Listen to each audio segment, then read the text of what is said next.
መንፈስ ቅዱስ አሐዱ አምላክ በስመ አብ ወወልድ ወመንፈስ ቅዱስ አሐዱ አምላክ በስመ አብ ወወልድ ወመንፈስ ቅዱስ አሐዱ አምላክ አሜን። ይትባረክ እግዚአብሔር አምላክ እስራኤል ወአምላከ አበዊነ ቅዱሳን ዘተሳለን ወገብረ መድኃኒት ለዘዚአሁ ይቅር ያለን ለወገኖቹ መድኃኒትን ያደረገ ወላዲተ አምላክ አምላክ ማርያምን ለድነት የሰጠ ከዚህ ሰዓት ከዚህ ዕለት ከዚህ ስፍራ ያደረሰ ቸሩ እግዚአብሔር ከሁሉ አስቀድሞ ስሙ የተመሰገነ ይሁንና እናንተም እንደሚገባ በእግዚአብሔር ሰላምታ እንዴት ዋላችሁ? እንዴት ሰነበታችሁ? ቸርነቱ ምሕረቱ ይቅርታው ራእየው ለዘላለም የባሕርይ ገንዘብ የሆነ ዘላለም ሥላሴ እግዚአብሔር አብ እግዚአብሔር ወልድ እግዚአብሔር መንፈስ ቅዱስ ስሙ የከበረ የተመሰገነ ይሁን። እናታችን እመቤታችን ወላዲተ አምላክ ድንግል አምላክ ማርያም ቅዱስ ዕፀ መስቀል ቅድስት ቤተ ክርስቲያን እግዚአብሔር ያከበራቸው ቅዱሳን ሁሉ ስማቸው የተመሰገነ ይሁን። እንኳን አደረሳችሁ። እንኳን አደረሳችሁ። እግዚአብሔር አምላካችን ከበዓሉ በረከት ረድኤት ያሳትፈን፣ በረከቱን ያድለን፣ ሰላሙን ያድለን። ዛሬ ደብረ ታቦር ነው። ርዕስ አንለውጥም፣ ግን ለደብረ ታቦር የሚሆን አንድ ተጨማሪ ርዕስ ይኖረናል። እንደምታውቁት 16ቱንም ቀናት በነገረ ማርያም ላይ ወላዲተ አምላክ በጻድቃን ነገሥታት በሚል እየቀጠልን ነው የሚገኘውና ርዕስ አንለውጥም። ወደ በኋላ አካባቢ በዚህ ርዕስ ጉዳይ ጥቂት እንላለን። ሰፊውን ጊዜ ግን ዕለት ምስጢር በረከት ስለገጠመን ስለ ደብረ ታቦር እንነጋገራለን። ደብረ ታቦርን በነካ ርዕሳችን ነገረ ቅዱሳን በደብረ ታቦር የሚል ይሆናል። ወይም ደብረ ታቦርን በነገረ ቅዱሳን፣ ነገረ ቅዱሳን በደብረ ታቦር ወይም ደብረ ታቦርን በነገረ ቅዱሳን እንመለከታለን። ርዕሳችን ሆነ ማለት ነው። የቅዱስ ማቴዎስ ወንጌል ምዕራፍ 17 ቁጥር 1 እስከ 14 ደህና ዋላችሁ። የቅዱስ ማቴዎስ ወንጌል ምዕራፍ ስንት? 17 ቁጥር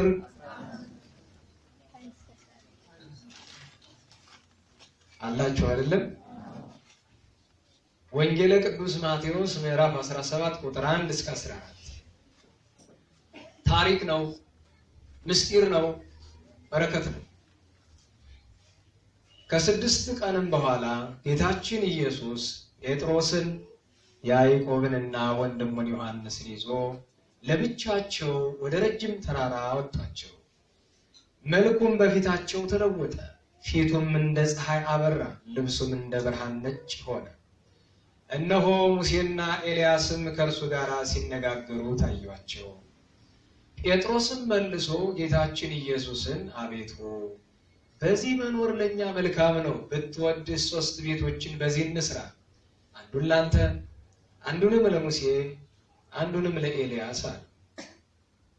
እርሱም ገና ይህንን ሲናገር ብሩህ ደመና መጥቶ ጋረዳቸው። እነሆ ከደመናው ውስጥም የምወደው በእርሱም ደስ የሚለኝ ልጄ ይህ ነው፣ እርሱን ስሙት የሚል ቃል መጣ። ደቀ መዛሙርቱም ሰምተው በግንባራቸው ወደቁ፣ እጅግም ፈርተው ነበር። ጌታችን ኢየሱስም ቀርቦ ዳሰሳቸው፣ ተነሱ አትፍሩም አላቸው። ዓይናቸውንም አቅንተው አዩ፣ ነገር ግን ከጌታችን ከኢየሱስ በቀር ያዩት ማንም አልነበረም። ከተራራውም ሲወርዱ ጌታችን ኢየሱስ የሰው ልጅ ከሙታን ተለይቶ እስኪነሳ ድረስ ያያችሁትን ለማንም አትናገሩ ብሎ አዘዛቸው። ደቀ መዛሙርቱም ጻፎች ኤልያስ አስቀድሞ ይመጣ ዘንድ አለው ለምን ይላሉ ብለው ጠየቁት። ጌታችን ኢየሱስ መልሶ እንዲህ አላቸው፣ አዎ ኤልያስ አስቀድሞ ይመጣል፣ ሁሉንም ያቀናል። ነገር ግን እላችኋለሁ ኤልያስ ቀድሞ መጥቷል፣ የወደዱትንም ሁሉ በእርሱ ላይ አደረጉበት እንጂ አላወቁትም። እንዲሁ የሰው ልጅም ከእነርሱ መከራን ይቀበል ዘንድ አለው። ከዚህም በኋላ ደቀ መዛሙርቱ ስለ መጥምቁ ዮሐንስ እንደነገራቸው አስተዋሉ ይላል። ስለ ቅዱስ ቃሉ አምላካችን እግዚአብሔር ስሙ የተመሰገነ ይሁን። አሜን። የተመሰገነ ይሁን። አሜን። በመዝሙር እንጀምረው ይሆን? ኋላ ደግሞ ዛሬ ትምህርቱ አጠር ይልና መዝሙር እንሰማለን። መዘምራን መዝሙር ያቀርባሉ። እኛም ደግሞ በመዝሙር እንጀምር። ዛሬ ሌሊት ሲዘመር ካደረው መካከል በጣም የተለመደ የሚመስለኝ አማን በአማን ተሰበሃ በደብረ ታቦር የሚለው ደብረ ረጉ ወደብረ ጥሉል ሲሉ ነበረ። ታቦር ወአርሞንኤም በስመ ዚአከ ይትየስሑ ሲሉ ነበር። አሐደ ለከ አሐደ ለሙሴ ወአሐደ ለኤልያስ ሲሉ ነበረ። ስብሐቲሁ ዘማህቤሁ ሲሉ ነበረ። እነዚህን ሁሉ አጠር አድርገን በዘር ሲቻለንም በምስጢር እናያለን። ለመጀመሪያ እንዲሆነን ግን አማን በአማን የሚለው በጣም የተለመደ ነው። ልዩነቱ ሊቃውንቱ ሲይዙት ማሳረፊያ አንቀጽ ይጨምራል። አማን በአማን አማን በአማን ተሰብሃ ሚላል። ተሰብሃ በደብረ ታቦር ተሰብሃ በደብረ ታቦር ወይም ደግሞ እዚህ ሰነቱ ቤት እንደተለመደው ተሰብሃ በደብረ ታቦር ተሰብሃ በደብረ ታቦር። ፊተኛው ነው ኋለኛው ነው የሚሻል? ፊተኛው ይሻላል? ሊቃውንቱ ይሻላል። እሺ አንድ ጊዜ በጋራ እንልና ከዚያ ትርጉሙን ምስጢሩን ጥቂት ለመመልከት እንሞክራለን። በሥላሴ ወላዲተ አምላክ አምላክ እግዚአብሔር ባከበራቸው ቅዱሳን ስም በጋራ እንዘምር። አማን በአማን አማን በአማን ተሰብሃ አማን በአማን አማን በአማን ተሰብሃ በደብረ ታቦር ተሰብሃ በደብረ ታቦር ተሰብሃ በደብረ ታቦር ተሰብሃ በደብረ ታቦር አማን በአማን አማን በአማን ተሰብሃ አማን በአማን አማን በአማን ተሰብሃ በደብረ ታቦር ተሰብሃ በደብረ ታቦር ተሰብሃ በደብረ ታቦር ተሰብሃ በደብረ ታቦር አማን በአማን አማን በአማን ተሰብሃ አማን በአማን አማን በአማን ተሰብሃ በደብረ ታቦር ተሰብሃ በደብረ ታቦር ተሰብሃ በደብረ ታቦር ተሰብሃ በደብረ ታቦር። በደብረ ታቦር ራሱን የገለጸ የተመሰገነ አምላካችን እግዚአብሔር ኢየሱስ ክርስቶስ ስሙ የከበረ የተመሰገነ ይሁን።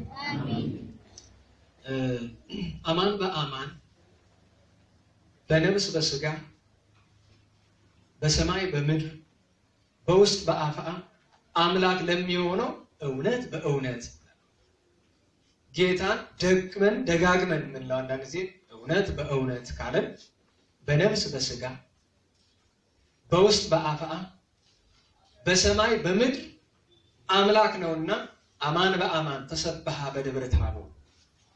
በደብረ ታቦር ተራራ አንድም በጥሬ ዘር ተመሰገነ፣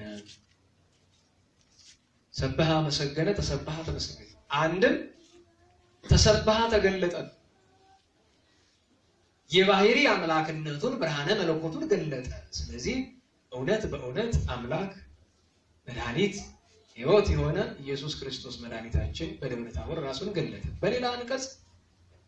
በሌላ አንቀጽ ታቦር ወአርሞንኤም በስመ ዚአከ ይትየስሑ፣ ታቦርና አርሞንኤም በአንተ ስም ደስ ይላቸዋል። ለምን? ጥንቱኑ ባርቅ ሲሳራ ድል ነስቶበታል፣ ዲቦራ ዘምራበታለች። የታቦር ሲሆን የአርሞኒየም ደስታው ከምን የመጣ ነው ቢሉ ጠላትን ሲያባረሩ ድል መንሳት በታቦር ጀምረው በአርሞኒየም ጨርሰዋልና ታቦርም አርሞኒየምም ደስ ይላቸዋል። የእግዚአብሔርን ማዳን አይተው ደስ ይላቸዋል። ወይሴብሑ ለስምከ ስምህን ያመሰግናሉ። መዝራዕትከ ምስለ ክንድህ ከኃይል ጋር፣ ረድኤትህ ከምሕረት ጋር፣ ጸጋህ ከሀብት ጋር ቀድሞ ለእስራኤል ዘሥጋ ኋላ ለእስራኤል ዘነፍስ ተሰጥታለች። አንድም ይሄ በመዝሙር 88 ያለ ነው። እንደገና በመዝሙር 68 ላይ ደግሞ 67 ላይ ደብረ ርቡዕ ወደብረ ጥሉል የረጋ የጸናና የለመለመ ተራራ ብሎ ይገልጣል። ማንን? ታቦርን። አንድም ታቦርን ብቻ አይደለም የእግዚአብሔር ተራሮች የሚባሉ አሉ። የእግዚአብሔር ተራሮች ማለት አንድ እግዚአብሔር ያደረባቸው ሁሉ የእግዚአብሔር ተራሮች ይባላል። በጥሬው በስነ ተፈጥሮ ተራራና ኮረብታ ከፈለግን ደብረ ታቦር፣ ደብረ ዘይት፣ ደብረ ጽዮን፣ ደብረ ሊባኖስ፣ ደብረ ቅዱስ እያልን ብንቆጥራቸው እነዚህ ደብረ ርቡዕ የረጋ የጸና የማይናወጽ ወደብረ ጥሉል የለመለመ ይሄ ጥሬ ዘሩ ነው። ምስጢሩስ ቢሉ ለትሩፋን ለምእመናን ተነግሯል። ደብረ ርቡዕ ደብረ ጥሉል የተባሉ ትሩፋን ናቸው። በአምልኮተ እግዚአብሔር የጸኑ የማይናወጹ ግራ ቀኝ የማይሉ የለመለሙ። ወደ አዲስ ኪዳን ብናመጣው ደግሞ ትሩፍ ማለት በብሉይ ኪዳን ከክርስቶስ ልደት 600 ዓመት 500 ዓመት በፊት የነበሩት ናቸው ትሩፋን። ከክርስቶስ ልደት በኋላ ደግሞ ምእመን ደብረ ጥሉል ደብረ ርቡዕ ተብሏል። በክርስቶስ አምልኮ የጸና የማይናወጥ በልጅነት የለመለመ በሃይማኖት የጸና በልጅነት በጸጋ በሀብት በረድኤት የለመለመ ምእመን ይባልና እኛ በሆኑ ደብረ ርቡዕ ነን ወይስ አይደለንም ነው ጥያቄው። የጸና ተራራ ነው ልባችን። ደብረ ጥሉል የሚለው የሚፈጸምልን ደብረ ርቡዕ ከሆንን ነው። በአምልኮቱ የጸና ልቦና ከሌለን የለመለመ ማለትም ጸጋ እግዚአብሔር ያደረብልን ናቸው። ልጅነቱንስ አግኝተነዋል። ጸጋውን ክብሩን ለማግኘት ግን ደብረ ርቡዕ የረጋ ተራራ የጸና ተራራ መሆን አለበት። ተራራን መግፋት ይቻላል? እንዴት ዋላችሁ? ገፍቶ መጣል ይቻላል?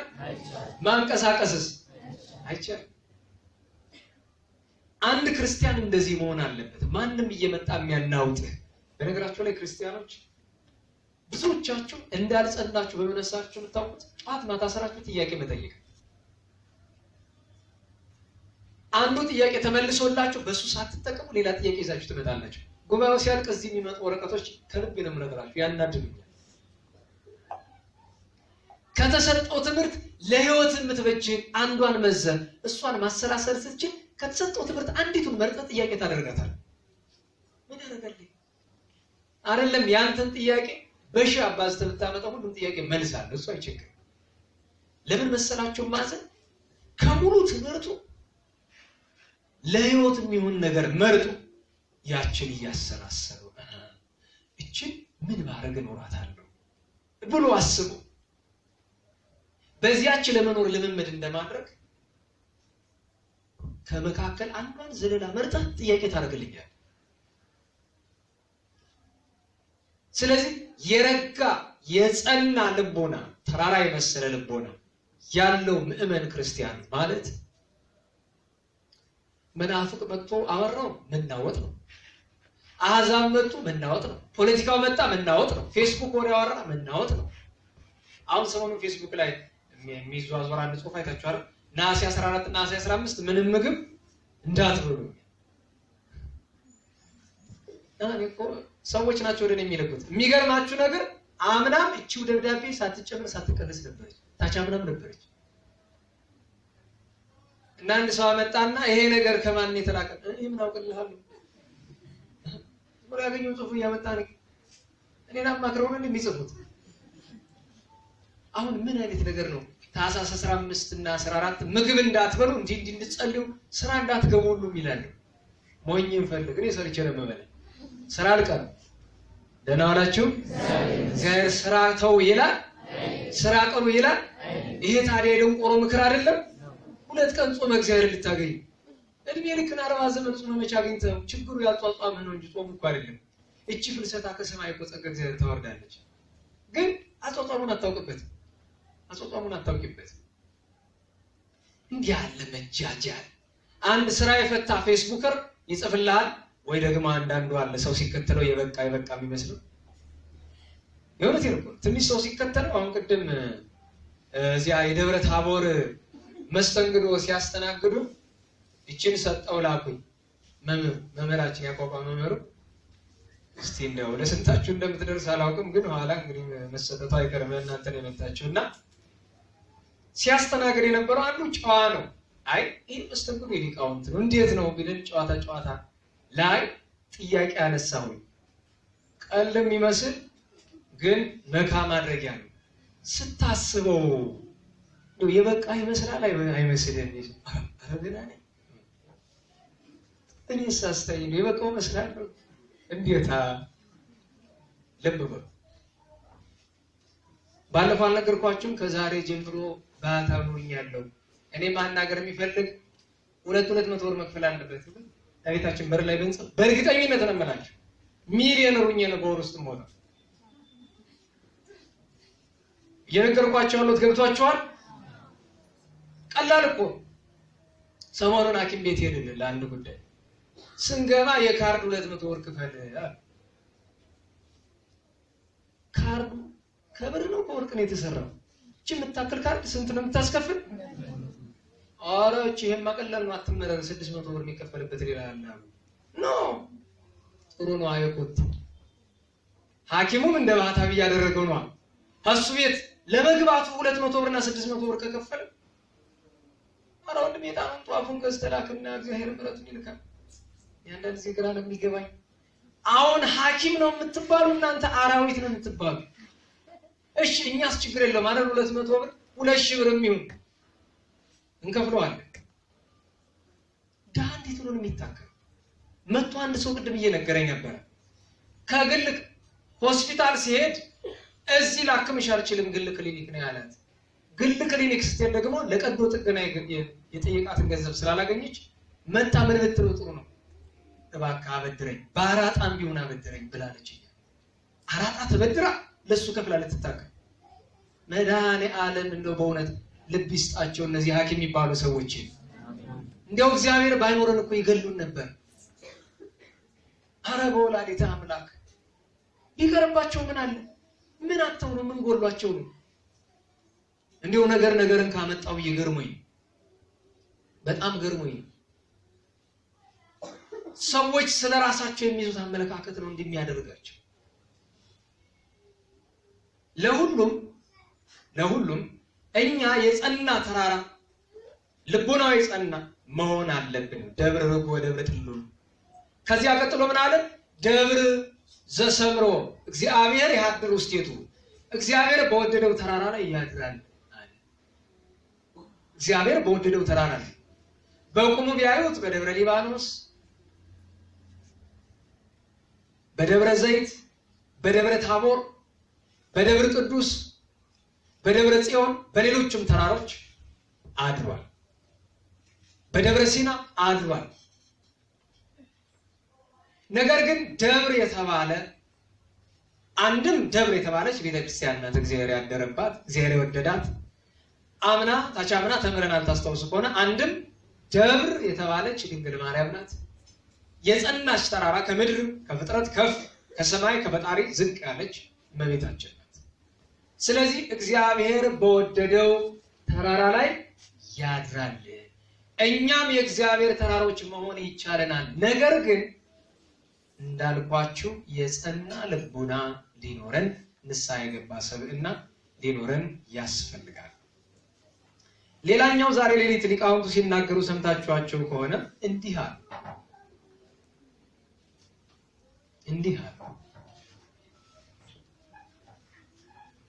አሃዜ ዓለም በእራሁ እግዚአብሔር ዓለምን በመሃል እጁ ያዘ ነው። ስብሐቲሁ ዘማቤሁ ጌትነቱ የራሱ ነው። ወውዳሴውም ዚአሁ ምስጋናውም ከራሱ ባህሪ ነው። ቀጥሎ ግን ሰይፈ በቀል ውስተ እዴሁ የበቀል ሰይፉ የበቀል ፍርዱ በእጁ ነው ያለው። ፍትሐ ግፉአን ይወጽም ጽርሁ ለዘመኑ የተስማማ በእውነት ስሰማ ደስ እያለኝ ነው የሰማሁት። ተናጋሪው አባ ጊዮርጊስ ዘጋስጫ በያሬድ ዜማ አባታችን አባ ጊዮርጊስ ዜማውንም ምስጢሩንም አስማምተዋል። ሰይፈ በቀል ውስተ እዴሁ እግዚአብሔር የበቀል ሰይፉን በእጁ መዞ ይዞ ተቀምጧል። ሲዘረጋው ግን አራጆቹ ላይ ብቻ አይደለም፣ ለአንተም ልትታረድ የተዘጋጀውም ላይ ሰይፉ ሊያርፍብህ ይችላል። እግዚአብሔር ፍርድ የሚጀምር ከቤቱ ነው። ደህና ዋላችሁ። አራጆችን እንዲቀጣልህ አትጠብቅ። መጀመሪያ አንተን ነው የሚቀጣው። ይሄን ማወቅ አለብህ። ፍርዱ በቤቱ ነው የሚጀምረው። ቅዱስ ጴጥሮስ በመልእክት ተናግሯል። በቤቱ ነው የሚጀምረው። ሰይፈ በቀል ውስተ እዴሁ ፍርዱን የሚገልጽበት ስልጣኑ በእጁ ነው ያለው። እግዚአብሔር መቼ እንደሚገልጸው አናውቅም። በ2000 ምናምን እንደዚህ ይሆናል፣ በ2000 አትበለኝ ነው ስባክ 3 ዓመት እንደዚህ ይሆናል፣ 4 ዓመት ተው እባክህ። እግዚአብሔር ከፈለገ 3 ወር ያደርገዋል፣ ከፈለገ 30 ዓመት ያደርገዋል። ብቻ አንድ ነገር ወቁ፣ አንድ ነገር ነው፣ የበቀል ፍርዱን የሚገልጥበት ስልጣኑ ግን በእጁ ተይዞ ተሰንዝሮ እንዳለ ግን እናስተውል። ቀጥሎ ግን ጥሩ ነገር ምንድነው? ፍትሐ ግፉአን ይወጽም ጽርሁ የተገፉ መከራ የተቀበሉ ሰዎች ፍርድ ከእርሱ አዳራሽ ነው የሚወጣው። የታረዱ፣ የተቆራረጡ፣ የተቃጠሉ፣ የተጎተቱ፣ ንብረታቸውን የተቀሙ፣ ደም እንባ ያለቀሱ ሰዎች ፍርድ ሁሉ ሲገለጽ አራጁ ብቻ አይደለም አሳራጁ የበቀል ፍርድ ይደርስበታል። ሲታረዱ ቆሞ ያለው ያየው ይደርስበታል ፍርድ። አዎ ዛሬ ጊዜው እንደምታውቁት ሁሉ ቆመ የምታለቅስበት ቀን።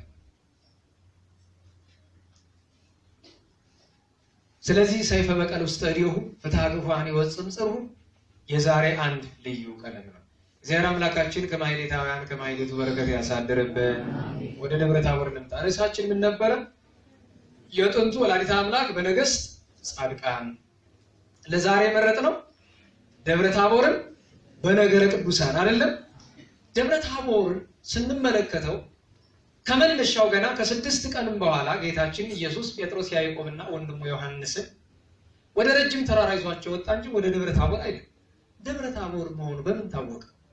መጽሐፍ ቅዱስ ላይ ደብረ ታቦር ላይ ጌታ ወጣ የሚል የለም። ቅዱስ ማቴዎስ፣ ቅዱስ ማርቆስ፣ ቅዱስ ሉቃስ ሶስቱም መዝግበውታል ይሄንን ታሪክ ወደ ረጅም ተራራ ስለመውጣቱ እንጂ ደብረ ታቦር። አሁን ዛሬ ፕሮቴስታንቱን ምኑን ብትጠይቁት ደብረ ታቦር ይላቸዋል። በምን አወቁ? ከዚህ እንጀምራለን። ደብረ ታቦር መሆኑ የታወቀው ሐዋርያት በሲኖዶሳቸው ከ81 መጻሕፍት መካከል 8 የቀኖና መጻሕፍት አሉ አይደል? ከነሱ መካከል በሲኖዶስ በተባለ መጽሐፍ ሐዋርያት የወጡበት ተራራ ደብረ ታቦር እንደሆነ ስለገለጡ እንጂ ደብረ ታቦር ይሁን አይሁን በምን ታውቃለህ? በምንም አታውቅም። ደብረ ታቦር መሆኑ የታወቀው ለዚህ። ከዚያ በኋላ ግን መተርጉማነ መጻሕፍት ብዙ ነገር ብለውበታል። በተለይ ዛሬ ወይ ቅዳሴ ማርያም ወይ ቅዳሴ ዲዮስቆሮስ ወይ ቅዳሴ ጎርጎርዮስ ነው የሚቀደሰው። ቅዳሴ ማርያምና ቅዳሴ ዲዮስቆሮስንስ ለምስጢረ ሥላሴ ሽቶት ነው። ጎርጎርዮስን ለመሆኑ ለምን ሽቶታል ቢሉ እግዚአብሔር ዘተናገረ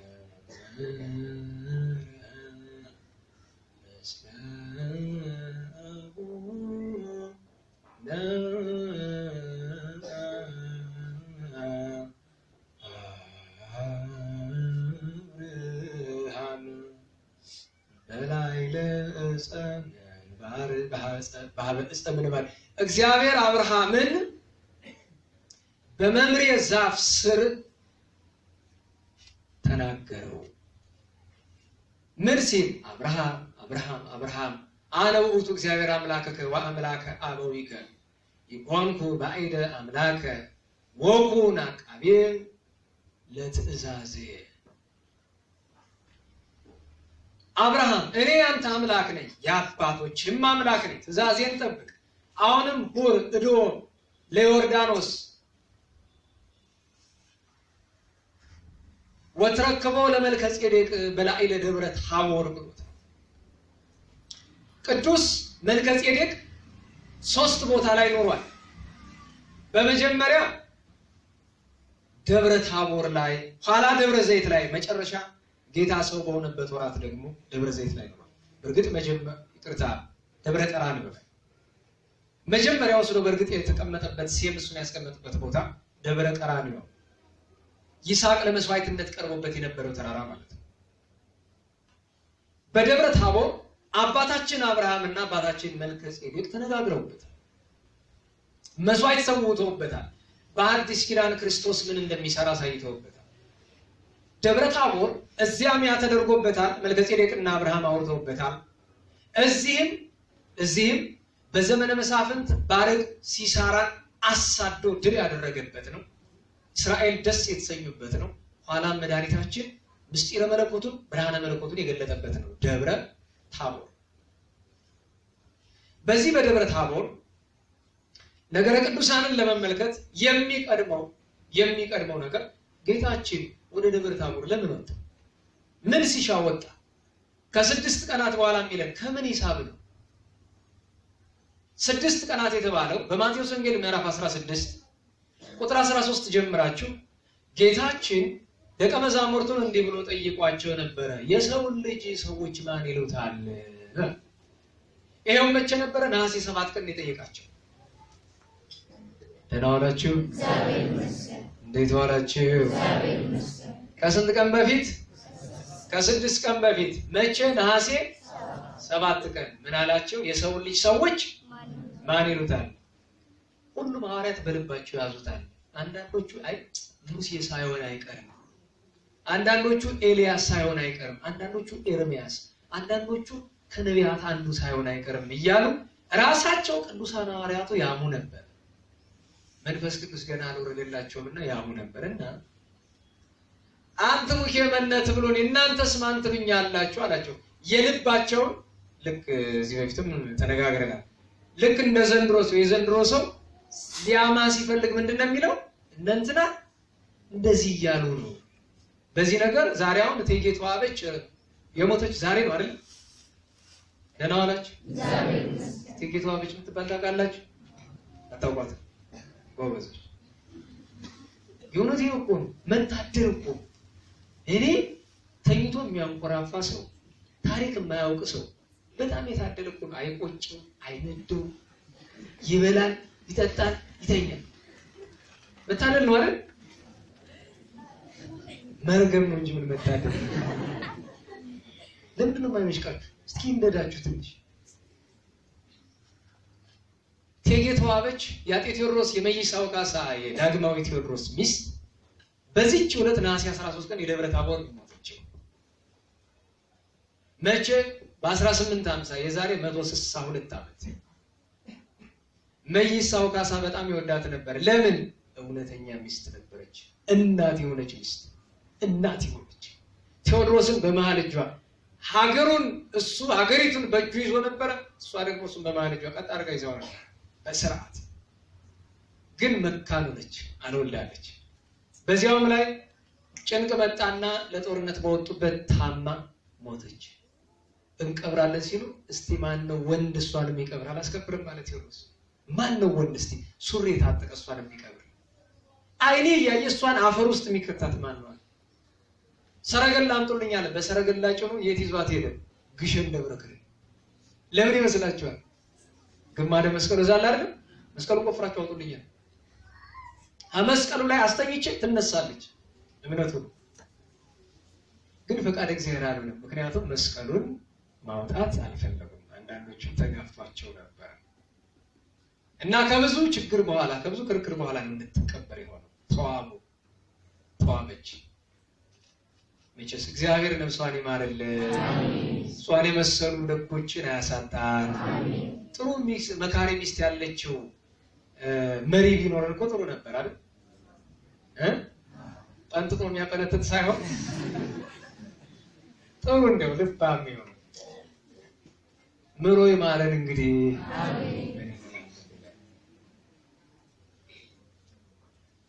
እና ቴዎድሮስ አንድ ቀን በዚህ በደብረ ታቦር አካባቢ ያለ አንድ ሰው ይሮጥ ጃንሆይ አቤት ሺህ ዓመት ይንገሱ አላቸው። ምንድን ነው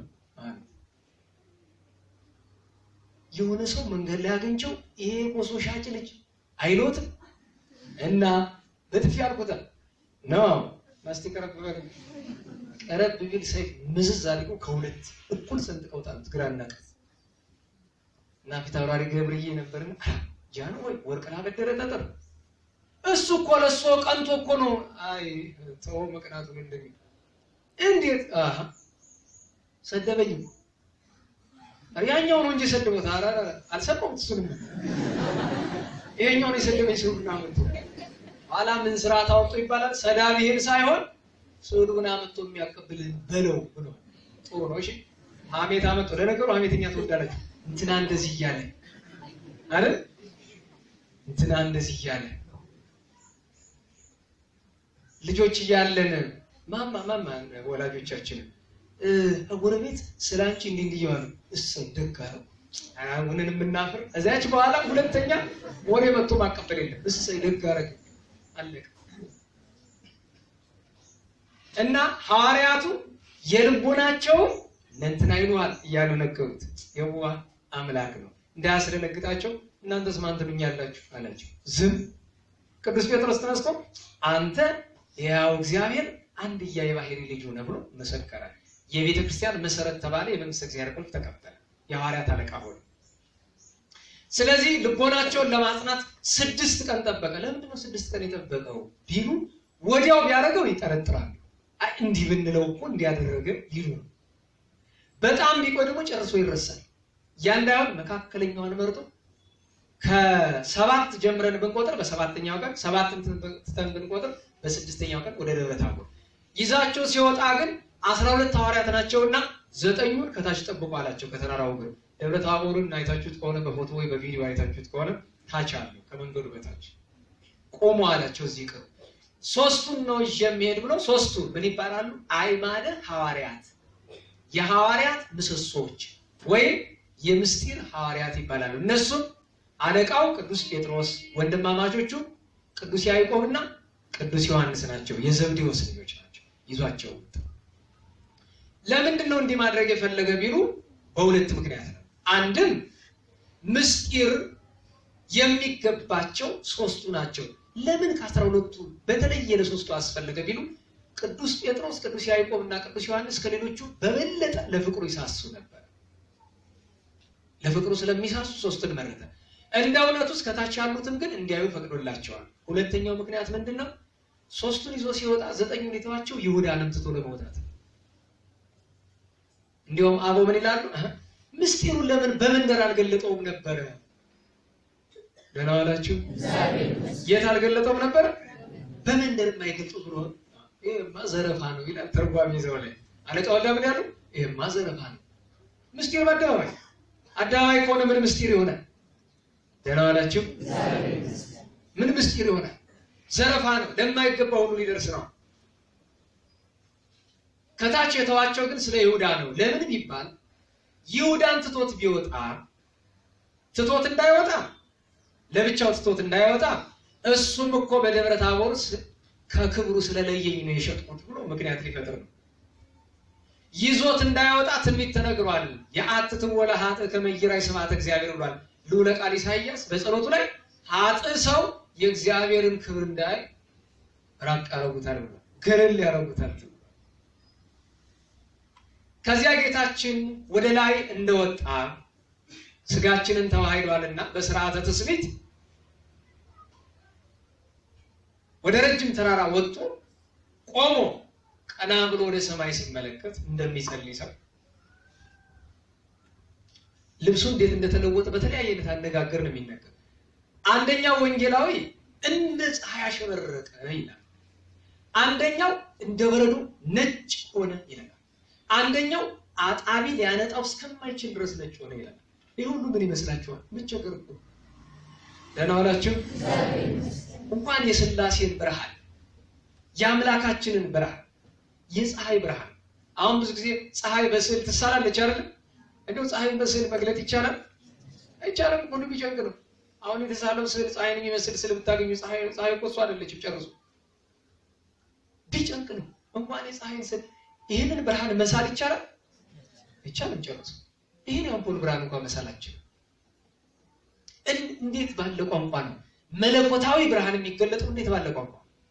ለዚያ ነው አንዱ እንደ ፀሐይ ይላል፣ አንዱ እንደ በረዶ ይላል፣ አንዱ አጣቢ ሊያነጣው እስካይችል ድረስ ማለት አጣቢ ቢያጠን እንኳን የዚህ ያክል ነጭ ሊያደርገው እስካይችል ድረስ የዚህ ሁሉ ነገር ብርሃነ መለኮቱ።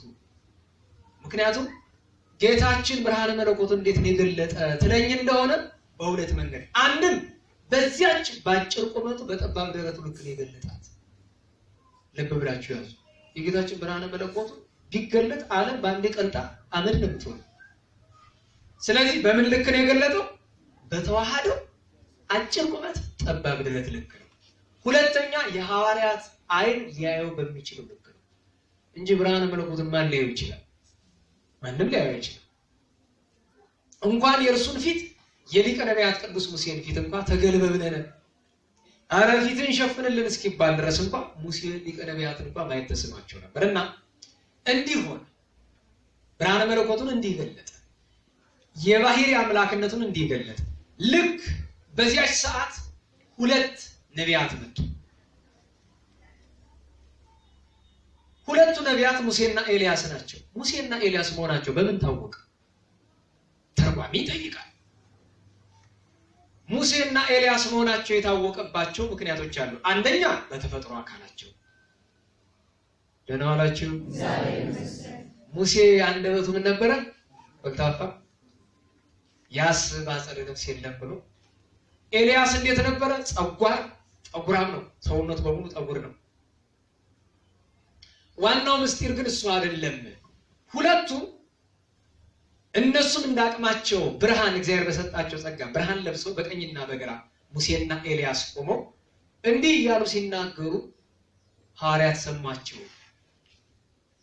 በነገራቸው ላይ ከላይ ሶስቱም የሚያዩትን እታች ስምንቱም እያዩ ነው። ይሁዳ ነው የሚያየው። ቁጭ ብሎ ተራራውን ዛፉ ምኑን ያያል? ምንም አይታየውም። ደህና ዋላችሁ። ኧረ እንዴት ዋላችሁ? ጸጋ ያደረበት ሰው አሁን እዚህ መካከል እንደው ቢኖር እኛ የምናየው ግድግዳ ነው አይደል? እኛ የምናየው ስዕል ብቻ ነው አይደል? እሱ ግን ሌላ ነገር ያያል። ልክ እንደዛ ማለት ነው። ይሁዳ ድንጋዩን ዛፉን ነው የሚያየው፣ እነሱ ግን ብርሃነ መለኮቱን እያዩ። ቅዱስ ሙሴ ምን ሲል ሰሙት? ኧረ ለምንድን ነው ደግሞ አንተን ሙሴ የሚሉ? እግዚአ ሙሴ ይበሉህ እንጂ የሙሴ ጌታ ይበሉህ ብሎ ሲናገር ሰሙት። ኤልያስን ተቀበለው። ኧረ ለምንድን ነው ኤልያስ የሚሉ? እግዚአ ኤልያስ አምላከ ኤልያስ የኤልያስ ጌታ ይበሉህ እንጂ አለ። ሙሴ ተቀብሎ ምን አለ? እኔ መና ባወርድ ደመና ብጋርድ ጠላት ባጠፋ ባህር ብከፍል እስራኤልን ከሲኦል ማዳን አልተቻለኝም፣ አንተ ግን ይቻልሃል አለ። ኤልያስ ተቀበለ። እኔ ሰማይ ብለጉም እሳት ባዘንም ሙት ባስነሳ እስራኤልን ከገሃነመ እሳት የሰው ልጅን ማዳን አልተቻለኝም፣ ለአንተ ግን አምላክ ነህና ይቻልሃል። አንድም ሙሴ መለሰ። ቅዱስ ሙሴ ጌታ ሆይ መና ባዘንም ውሃ ባፈልቅ ደመና በጋርድ ጠላት ባጠፋ ባህር ብከፍል አንተ በቸርነትህ ሰጥተኸኝ ነው። አንተ ግን ሁሉ የማይሳንህ የባህሪ አምላክ ነህ። ኤልያስም በተመሳይ ሰማዩን ብለጉመው ለጉምልኝ ብዬ ለምኜ፣ እሳቱን ባዘንመው አዝንምልኝ ብዬ ለምኜ ነው። አንተ ግን ሁሉ የሚቻል የባህሪ አምላክ ነህ ብሎ መሰከሩ። ወዲያው ግን ሁለቱም መቆም አልተቻላቸውም። ምክንያቱም ብርሃነ መለኮቱን አይተው መቆም አልተቻላቸውም። ለምንድን ነው ሁለቱን የፈለጋቸው? ከነቢያት ሁሉ ሁለቱን ለምን ፈለጋቸው ይባል? ሁለቱ አርዕስተ ነቢያት ናቸው። የነቢያት አለቆች ማለት ሙሴና ኤልያስ ናቸው። የቀደምት ነቢያት አለቃቸው ሙሴ ነው። የዳህርት ነቢያት አለቃቸው ኤልያስ ነው። አርእስተ ነቢያት ናቸው ሁለቱ። አንደኛው ምክንያት ይሄ ነው። ሁለተኛው አንዱ የመጣ ከብሔረ ሕያዋን ነው። ማንኛው ነው እሱ? ንገሩኝ። አረ ንገሩኝ። ኤልያስ ነው ከብሔረ ሕያዋን የመጣው። በሕያዋን ያሉ አምላክ እኔ ነኝ ሲል ጌታ ኤልያስን አመጣው። ሙሴን ከምንድን ነው የጠራው? ንገሩኝ። ከመቃብር የሙታን አምላክ እኔ ነኝ ሲል ከሙታንና ከሕያዋን መካከል መረጠ። ኤልያስ ድንግል ነው ባለ ትዳር ነው? ድንግል ነው። ቅዱስ ሙሴ ድንግል ነው ባለ ትዳር ነው። ስለዚህ የደናግልም የባለ ትዳሮችም አምላክ እኔ ነኝ፣ አንድም ሁለቱም ለኔ ይገቡኛል፣ ለእግዚአብሔር መንግስትም ይገባሉ ሲል ባለ ትዳርና ድንግል አመጣ። ዋናው ምክንያት ግን ሁለቱም ቃል ነበረባቸው፣ ቃል ኪዳን ገብቶላቸዋል። ጌታ ሰው ሲሆን ትመጣለህ ብሎ ኤልያስን በትንቢት ተናግሮት ነበር። ትመጣ ምክንያቱም ክርስቶስ ከመሰቀሉ በፊት ኤልያስ መጥቶ እርሱን ያገኘው ዘንድ ይገባ ነበር። የቅዱስ ሙሴ ግን አስገራሚ ነው። ሊቀ ነቢያት ቅዱስ ሙሴ እስራኤላውያን እግዚአብሔርን ካላየን ብሎ ድርቅ አሉ። ደህና ዋላችሁ። ካላየን ብሎ ድርቅ አሉ። ባላ እግዚአብሔር የማክሰኞ ውዳሴ ማርያም እንዳለው ቃላቢያው ዘሮ ውስተ ደብረ ሲና ወከደነ ርዕሰ ደብረ በጊሚ ወጢስ የሚለው አስፈራራቸው። በረቂቅ ስልጣን አስፈራራቸው። ኋላ እንዲያውም የቅዱስ ሙሴን ግንባር ብርሃን ስሎበት በነገራቸው ላይ እንደውም ትርጓሜ ላይ ምን ይላል? ሶስቱ ቅዱሳን ሐዋርያት ሙሴና ኤልያስን ሲያያቸው ያወቋቸው ሌላ መንገድ ነበረ። ሙሴ ፊቱ በብርሃን የተከበበ ነው ድሚ ነው። ኤልያስ ሲወለድ በእሳት ተጠቅልሎ ነውና ሲዞር አይን ላለው ሰው የእሳት ዙሪያውን ይታይ ነበር ይባላል። እና ቅዱስ ሙሴ ብርሃን በፊቱ ላይ ተስሎለት ሲወርድ ማየት ስላልተቻላቸው እንደ ሻሽ ስለተነጸፉ ተገልበብነ ተሸፈንን አሉት። ኋላ ግን እየዋለ ሲያድር ጥያቄ ይጋባል አይደለም? ደህና ዋላችሁ። ጥያቄ ይጋባል አይጋባም? ንገሩኝ እንጂ። አሁን ለምሳሌ ኢትዮጵያ ውስጥ ነፃ አውጪ የሚባል ብዙ ግንባር አለ። በዚህ ነፃ አውጪ ትህነግ አለ አይደለም? ዋት ራሱን የትግራይ ምንድነኝ ይላል? ነፃ አውጪ። ኦነግ የኦሮሞ ነፃ አውጪ፣ ኦብነግ እንደዛ የኦጋዴን የሶማሌ ነፃ አውጪ ግን እኛ የለንም አይደል? ደህና ዋላችሁ። እንመስረት ይሆን አንድ ደንቆሮ የሚገርማችሁ ያውም የደንቆሮ አለቃ ሁሉ ነው። ጎንደር ክልል ትሁን ካልሆነ እንገነጠላለንና ቢል ነው ለቅድ ነገር ይሻየው። ጎንደር ምን ትሆን አለ? ምን ችግር አለ? ክልልማ የኔ ቤት ክልል አይደለች። በክልል ነው ዙሪያ ምን ችግር አለ? ካልሆነ ምን እንላለን? መድኃኒዓለም የሚገንጥለውና አሁን ደግሞ ጎንደርን እንገነጥላለን። ደንቆሮ ብዛቱ ማስተዋል የሌለው ማህበረሰብ ጥያቄ እየተጋባ እኮ ነው። አሁን በዛ አንዱ ራሴን ይችላል ይላል። በዚህ አሁን ደቡብ ክልል አይታችኋል አይደለም? ሲዳማ አለ አሁን 10 ያክል ዞን ክልል አርጉኝ ካልቀረማ ዝም ብለህ 2000 ያክል ክልል ፍጠርና ወክን ብለው እዚያ በኋላ ምን ቀረ ክልል። በዚህ በዳባት ወቅን የምትባላለች አይደል? የወቅን የማንነት አስመላሽ ኮሚቴ ሰብሳቢ ነኝ የሚል አንድ ልጅ ኋላ ባይሆን ሳጣራው የቀሉት ነው መሰል እንጂ ወቅን የምትፈልጭም ተክል መንገር አለች አይደል? እኔ እኮ አርበኛው መብዛቱ ጀብደኛው መብዛቱ ይሄ ሁሉ ግን የሚገርማቸው ተሰብስቦ አንድ ሱሪ ታጠቀ የለው ሁሉ ባዶ ራቁት። ወይ እውቀት የለው ወይ ህሊና የለው። ያሳዝናል። ይሄ ደግሞ ከንቱ በግ የሆነ ማህበረሰብ ደግሞ ይከተላል። ጎንደር እንደዚህ ሆናለች ምናምን። ኧረ ከሁሉ በላይ ጉዳን ከእግዚአብሔር መለያየታችን ነው። ህንፃ በህንፃ ላይ ተሰርቶ ምን ተጠቅሞ ሰው ጥያቄ ይጋባል የሚለው እስራኤል ሲጠይቁት የነበረው ጥያቄስ ወደ ቅዱስ ሙሴ ተጋብቶ አንድ ቀን ደብረ ሲና ወጥቶ ጌታ ሆይ አለ። አቤት ፊትህን አሳየኝ እስኪ። አራ ይቅርብህ አይሆንልህ። እና ታዲያ ሙሴ ማን ነው ሲባል የእግዚአብሔር ባለሟል ነው።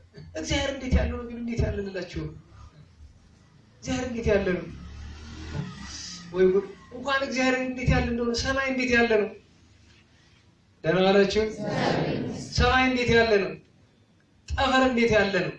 ምኑን አውቀን ነው? እንኳን እግዚአብሔር ደግሞ እግዚአብሔርን እናውቀዋለን። በምንድን ነው የምናውቀው? በምህረቱ፣ በይቅርታው፣ በርኅራኄው እናውቀዋለን። ሌላማ በምን አቅማችን? ኋላ የእሱ ጥያቄ ዋህነት ስለሆነ ምን አለው? እንግዲያውስ አለው ዘር ካልወደቀባት ምድር ስንዴ አብቅለህ መስዋዕት ተሰዋልኝና ልገለጽልሃል። ሙሴ የዋህም ሁሉም ለደቂቀ እስራኤል ይላል። ከእስራኤል ወገን ከነገደ እስራኤል እንደ ሙሴ የዋህ ሰው አልነበረም በዘመኑና ቅዱሱ ሙሴ ብርት አሰራ፣ አፈሩን በወንፊት አስነፋው፣ እህል እንዳይገባ ውሃ አምጡልኝ እያለ ማጠጣት። ወር 2 ወር አጠጡ፣ አየው ምንም የለም። ዓመት አጠጣ፣ 2 ዓመት 40 ዘመን እያጠጣ አሸክሞ ወዘተ። በ40ኛው ዘመን ደክሞት ቁጭ ሲል መልአኩ ቅዱስ ሚካኤል ሊቀ መላእክት መጥቶ አንተ ምን ሆነህ ነው? ፈጣሪና ያለው ብዬው ልደከመኝ አልበቅልልኝ አለ። ምንም የለውም። አንተ ሆይ እሱ እኮ እንዲህ ያለ በኋላ ዘመን የሚሆነውን ምስጢር እየነገረልህ ነው። ዘር ያልወደቀባት ምድር ድንግል ማርያም ናት፣ መስዋዕት ክርስቶስ ነው ብሎት በደብረ ናባው ተቀብሯል። ለዚያ ነው ዘር ካልወደቀባት ምድር መስዋዕት ተወልጄ መስዋዕቱን ይገለጥልሃል ስለ በደብረ ታቦር የተገለጠለት ምክንያት ይሄ ነው። ግን ሁለቱም ብርሃነ መለኮቱን ሲመለከቱ ኤልያስ ሩጦ ብሔረ ሕያዋን፣ ቅዱስ ሙሴ ሩጦ መቃብሩ ገብቷል ይላሉ አባቶቻችን። ከድንጋጼ የተነሳ ስጋችንን ተዋሄደ እንዲህ ግሩም የሆንክ በባህሪማ ማን ላይ ይችላል በሚል እንደዚህ ሆነ። ኋላ ሊቀ ሐዋርያት ቅዱስ ጴጥሮስ ቀረብ ወደ ጌታችን ምን ሊል ነው? ጌታ ሆይ በሉ እስቲ ጌታ ሆይ ሰናይ ለነ ሀሎሲ ለኛ በዚህ መኖር መልካም ነው። ይሄ ጥሩ አነጋገር። በደብረ ታቦር መኖር መልካም ነው። በቤተ ጉባኤ መኖር መልካም ነው። በቤተ ክርስቲያን መኖር መልካም ነው። በፍቅር መኖር መልካም ነው። በእግዚአብሔር ቸርነት በማምላክ ጣዕም ረድኤት መኖር መልካም ነው። ለኛ በዚህ መኖር መልካም ነው። ንግበር ሰለስተ ማኅደረ 3 ድንኳን 3 ቤት እንስራ። አሃደለከ አንዱ ላንተ ለአምላካችን፣ ወአሃደለ ሙሴ አንዱን ለሊቀ ነቢያት ለቅዱስ ሙሴ፣ ወአሃደለ ኤልያስ አንዱን ለርዕሰ ነቢያት ለቅዱስ ኤልያስ። ጌታ ምንም አልመለሰም። ቃሉን ሲጨርስ ብሩህ ደመና መጥቶ ጋረዳቸው። በድንጋጤ ወደቁ። ለምን ይመስላችኋል? አንድም ብርሃነ መለኮቱ፣ ሁለትም የወረደው ደመና መንፈስ ቅዱስ። ለዚያ ነው አርኬን የደረሰው ሊቅ ጸርሃ አብ ኪያከ በውዳሴ፣ አብ በደመና ሆኖ፣ ደመና መንፈስ ቅዱስ ነው። አንተን ዝንቱ ውእቱ ወልድየ ዘአፈቅር ወሎቱ ስምዑ፣ የምወልደው ልጅ ይህ ነው እርሱን ስሙት። ጸርሃ አብ ኪያከ በውዳሴ ወበርእስከ ጸለለ መንፈሰ ቅዳሴ፣ መንፈስ ቅዱስ ባንተ ላይ አንተን ጋርዶ ብሩህ ደመና መስሎ ታየ። አመገበርከ እግዚኦ በታቦር ምስለ ሐዋርያት ክናሴ፣ መንገለ ቆመ ኤልያስ ወሀበሃለወ ሙሴ ዘመለኮት ከወልድ ከሰጥቀ ሥላሴ ብሎ ተናግሯል ሊቁ። ሙሴ ኤልያስ ባሉበት፣ አርዲት በከበቡበት፣ ከታች 8ቱ ባሉበት አንድነቱን ሶስትነቱን ምስጢረ ሥላሴ ለወዳጆቹ የገለጠ አምላክ ይክበር ይመስገን። ለኛም ምስጢሩን ይግለጥልን። ዛሬ ተማሪዎች ሁሉ ታጥቀው 12 ቀን የለመኑትን ዛሬ ደግሰው ለሁሉ ላገኙት ሁሉ የሚያመኑ ወደው እንዳይመስላቸው 12 ቀን ይለምናሉ። በ12 ሐዋርያት ምሳሌነት በ13ኛው ቀን በጌታ በዓል ቀን ይዘክራሉ። ለምን?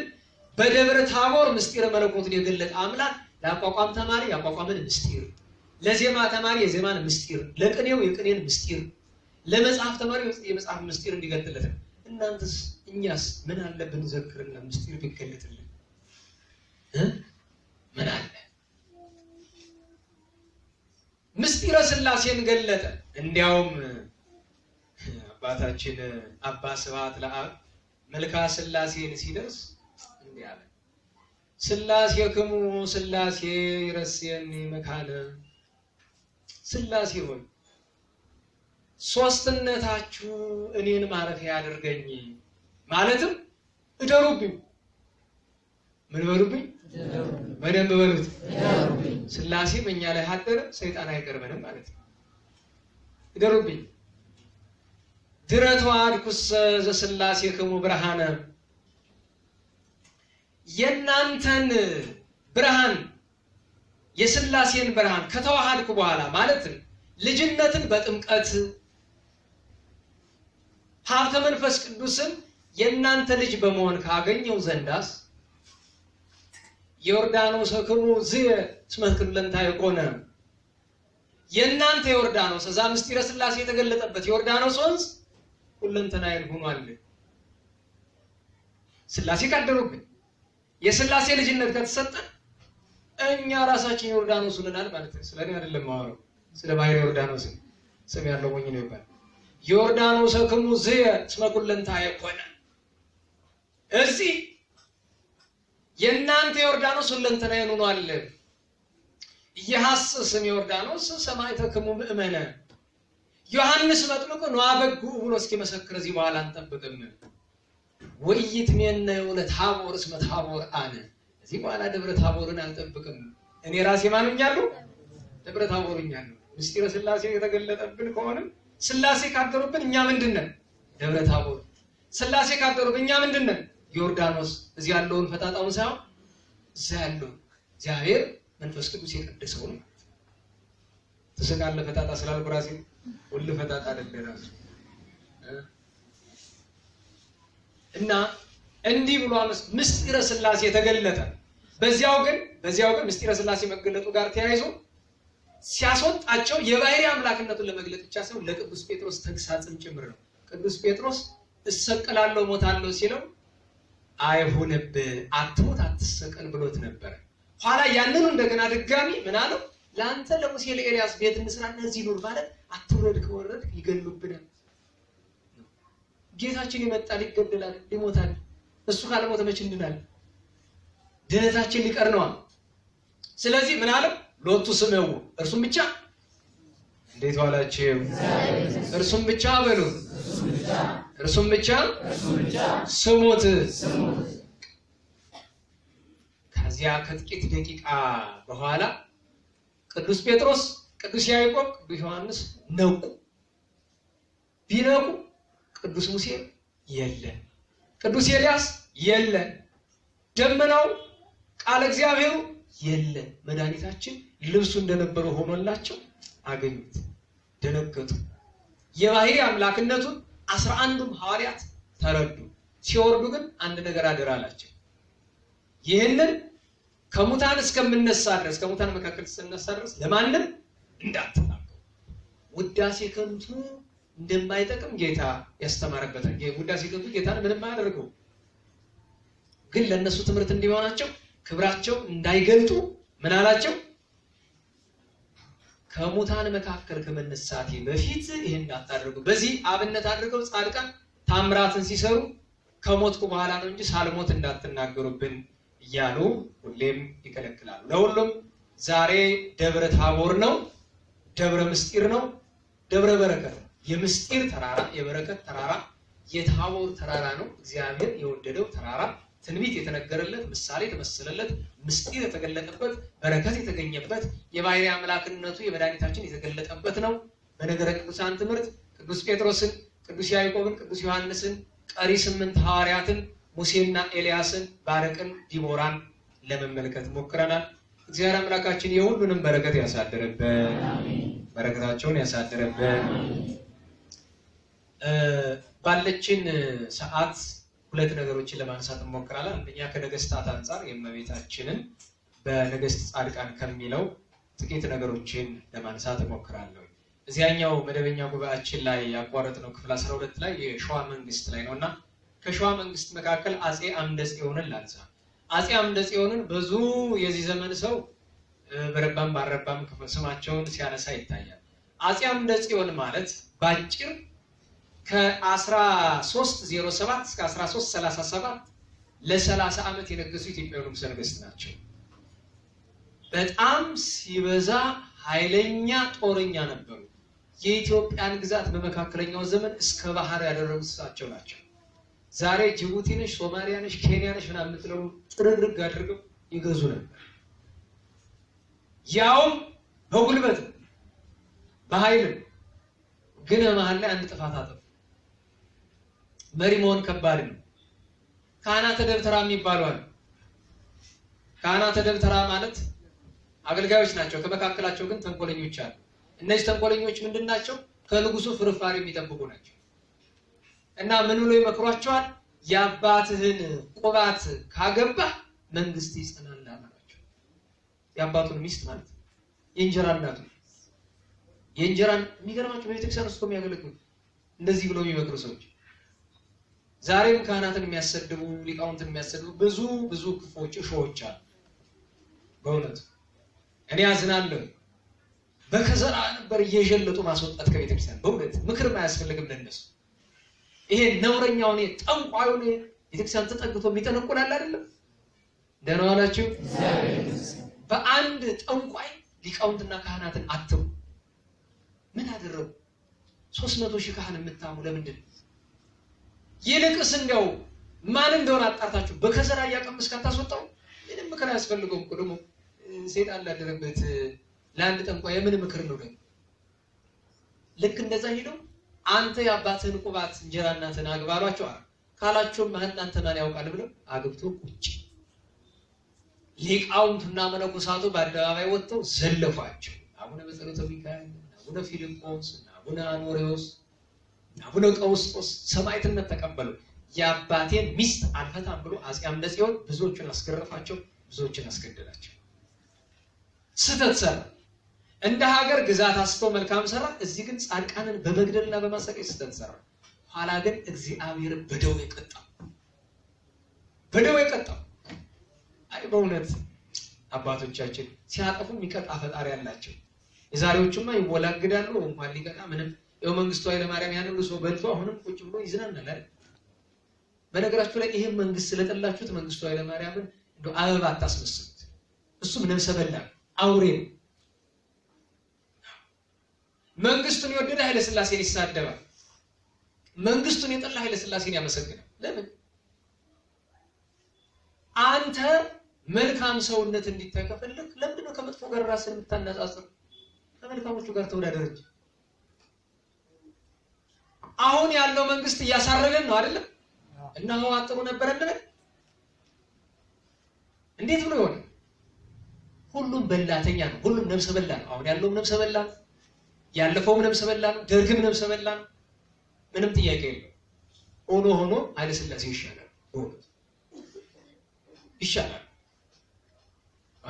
እንደው በምን ጣይ እነዚህ አራዊት ጋር ደግሞ እሳቸው በምንም አይመስሏቸውም እኮ። አሁን ዶክተር ምናምን ተብሎ አዋቂ ይመስላል አይደል? ቀደም ኃይለ ሥላሴ ወቀት ጠብታ ያለው አይመስልም። ቀደም ኃይለ ሥላሴ ዋዛ ይመስሏቸዋል። ወንድሜ ታሪክና አላጠናህም አላወቅም። እንግዲህ አድናቂያቸው ካላችሁ አሁን ያሉት ሰዎች ማሩን ብለናል። የፈለከው መከተል ትችላለህ። እኔ ምን አገባኝ? በሬ ካራጁ ነው ዘንድሮ ነገሩ። ለሁሉም አምደ ጽዮንን እግዚአብሔር በደዌ ቀጣ። ሁሉም ሲያዝ አባቶቻችን ይላሉ ሲይዙት ጭብጥ ሙሉ ሲለቁት ሜዳ ሙሉ ይባላል። አምደ ጽዮን ኃይለኛ ነበር። እግዚአብሔር ጨበጥ ያደረጎችን ተታክሉ ነው። ጦርነት መጣ ቢባል በምን ይላውስ? ተውቋት ሄዶ እመቤታችን ስለ ድረሽልኝ ያርያም ንግስት፣ አረ ድረሽልኝ አጥፍቻለሁ፣ በድያለሁ፣ ወዳጆችን ገርፌያለሁ፣ ገድያለሁ፣ ይቅር በይኝ ብሎ አለቀሰ። እመቤታችን በራእይ ተገለጠች። እሷም ገሰጸችው። ለምን እንደዚህ ታደርጋለህ? ከዚህ በኋላ ኃይል ሰጣለሁ፣ ግን ዳግመኛ እንዳትበድል ብላለች። እሺ እመቤቴ ብቻ አንቺ አይሉ። የሚገርማችሁ ከዚያ በኋላ ለጠላት ሳይሸነፍ ነው የሞተው አፄ አምደ ጽዮን። እመቤታችን መጀመሪያ ጀግና፣ ኋላ አጥፊ፣ ኋላ እንደገና በንስሐ የእመቤቴ ወዳጁ ነው። የሚገርማችሁ ነገር ለመጀመሪያ ጊዜ ተአምረ ማርያም የተተረጎመ በአፄ አምደ ጽዮን ነው። ኋላ በአፄ ዳዊት ተደገመ። በመጨረሻ በአፄ ዘርዓ ያዕቆብ ተተረጎመ። እግዚአብሔር አምላክ የእመቤታችን ጣዕመ በረከቷን ያሳድርብን። ካለችን ደቂቃ አንፃር መዘምራን እየተዘጋጁ የሳምንቱን የሰባቱን ቀን ቅዱሳን ስማቸውን እናዘክር፣ ሰዓት እንዳይመሽብን ለመዝሙር ሰዓት እንድናስተርፍ። ዛሬ 13 ነው፣ በ6 ነው ተገናኝተን የነበረው በእናታችን ቅድስት ማርያም መግደላዊት በዓል ላይ። በ7 የቅዱስ ጴጥሮስ ዓመታዊ የሲመት በዓል ነበረ። የሐዋርያት አለቃ ቅዱስ ጴጥሮስ ጌታችንን ኤልያስ ሙሴ ይለዋል ሲሉ እሱ አንተ ውእቱ ክርስቶስ ወልደ እግዚአብሔር ያው ዘመጽአ ውስተ ዓለም ብሎ የመሰከረበት ቀን ነው፣ የተሾመበት ቀን። ያ ቀን ለእመቤታችን የጽንሰት በዓሏ ነው። ኢያቄም ወሐናን እናስባለን። የአባታችን የአፄ ናኦድ ንጉሠ ነገሥት ዘኢትዮጵያ፣ የአባታችን የዮሴፍ ወልደ ያዕቆብ እስራኤል፣ የአባ ጢሞቴዎስ የቅዱስ ገብርኤል ሊቀ መላእክት ዓመታዊ በዓል ነበር። በ8 አልዓዛር ሚስቱ ሰሎሜ 7 ልጆቹ 9 የአንድ ቤተሰብ አባላት ሰማዕትነት የተቀበሉበት ዓመታዊ በዓል ነው። በዘመነ አንጢያኮስ መከራን የተቀበሉበት ነው። በ9 ኦሪ ቀሲስ አባ ጲላጦስ ሊቀ ጳጳሳት፣ በ8 የረሳዋቸው ዳጋ እስጢፋኖስን የመሰረቱት አባታችን አቡነ ሂሩተ አምላክ ከ7ቱ ከዋክብት በሰሜኑ ከመጡት 7 ከዋክብት መካከል አንዱ ናቸው። ዳጋ እስጢፋኖስ ሄዳችሁ ብታዩ ድንቅ የሆነው ያንን ገዳም የመሰረቱ እሳቸው ናቸው። በ10 ጻድቁ አባታችን አብይ እግዚ ተከዜ ወንዝን የከፈሉበት፣ 941 እስላሞችን አጥምቀው ክርስቲያን ያደረጉበት፣ ወደ ጎንደር ከተማ መጥተው ጎንደር ውስጥ ጅብ፣ እባብ ሰው እንዳይጎዳ አራዊትን ገዝተው ቃል ኪዳን የተቀበሉበት፣ ሰማዕታት ቅዱሳን መጥራና ሐርስጦፎሮስ ዓመታዊ በዓላቸው ነው። ቢካሞስ፣ ዮሐንስ እነዚህም ሰማዕታት ናቸው። በተለይ ቅዱስ መጥራ በወርቅ የተሰራ ጣዖት ሲመለክ አይቶ በጣም ተበሳጨ። እዚህ ድሆች ተርበዋል፣ እዚያ ደግሞ ጣዖቱ በወርቅ ተለብጧል፣ ለምን እንዳይርዋል ብሎ ሄዱ። አጵሎን ይባላል የአሕዛብ አምላካቸው። ሰረቀ መዝራይቶ ቀይ ክንዱን ገንጥሎ ወስዶ ቆራርጦ ለነዳያን መጽውት ነው። ደህና ዋላችሁ። ደግ አደረገ አይደል አባቱና። ኋላ ክርስቲያኖችን ሰብስቦ ሊገሏቸው ሲሉ እጁን አወጣ። ምንድነው ሲሉ እኔ ነኝ ሰርቄው ወስጄ መጽውት